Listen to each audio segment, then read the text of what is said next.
Bonjour mesdames et messieurs.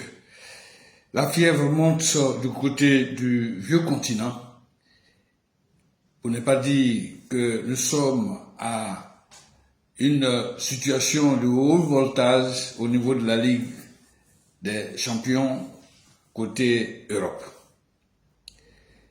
Le drame survenu à la Maison Blanche, l'incendie n'a toujours pas été éteint. Beaucoup s'interrogent sur l'avenir de cette Maison Blanche. Le Real Madrid, humilié à Londres, ne s'est pas encore remis de ses blessures. Autre drame, celui de Dortmund, écrasé 4-0 par une pétillante formation du Barça. Décidément, les finalistes de l'année dernière ont été mis à mal. Le club du Real et de Dortmund a eu deux finalistes de l'édition précédente ont pris 7 buts. Ça veut dire quoi? Ça veut dire qu'aujourd'hui, l'UEFA, en initiant cette nouvelle formule, entend ici redistribuer la cartographie de la Ligue des Champions.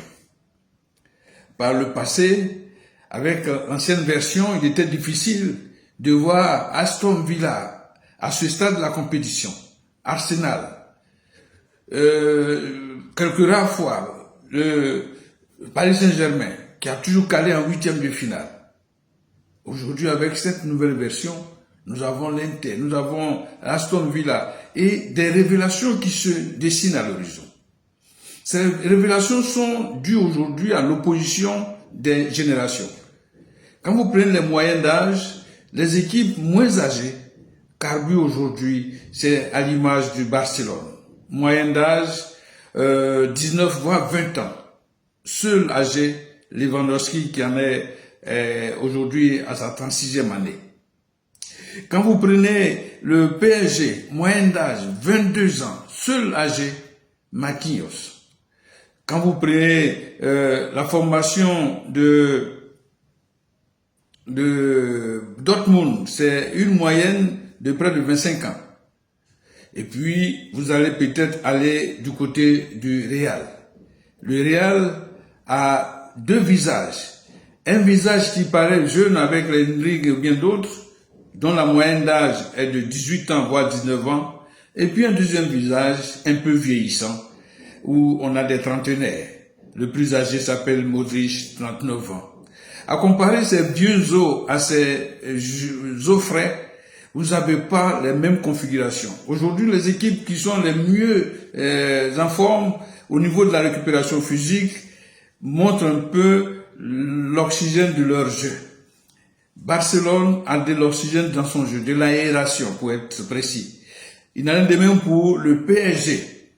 Mais les équipes comme le Bayern, comme le Real Madrid, comme Dortmund sont à la traîne parce que émoussés, parce que n'ayant plus de jeu. La configuration donc de cette nouvelle cartographie va nous montrer et va nous permettre, nous en Afrique, d'en faire de même. Parce que par le passé, lorsqu'on était dans une phase aliénation directe, où on avait incorporé tout le monde, où on n'était pas dans cette phase trichée de l'Europe, la Ligue des champions africaine, on avait les Gormaya, on avait des équipes comme Atakpamé de Lomé et bien d'autres qui venaient troubler un peu la quiétude des grandes équipes comme la Ligue, comme Zamalek, comme la SEC ou l'Africa Sport. Mais avec la nouvelle version copiée de l'Europe, comme l'Afrique est toujours là pour copier, notre Ligue des champions ressemble un peu à cette précédente version de l'Europe où seuls les grands jouaient les quarts et les demi-finales. Aujourd'hui, cette cartographie européenne a changé un peu la donne. Faut-il revenir à nos fondamentaux? La question reste posée à la Confédération africaine de football. Pour l'heure, il faut bien suivre cette nouvelle cartographie qui pourrait nous réserver encore des surprises. Ce ne sont pas le Real et Dortmund qui me diront le contraire.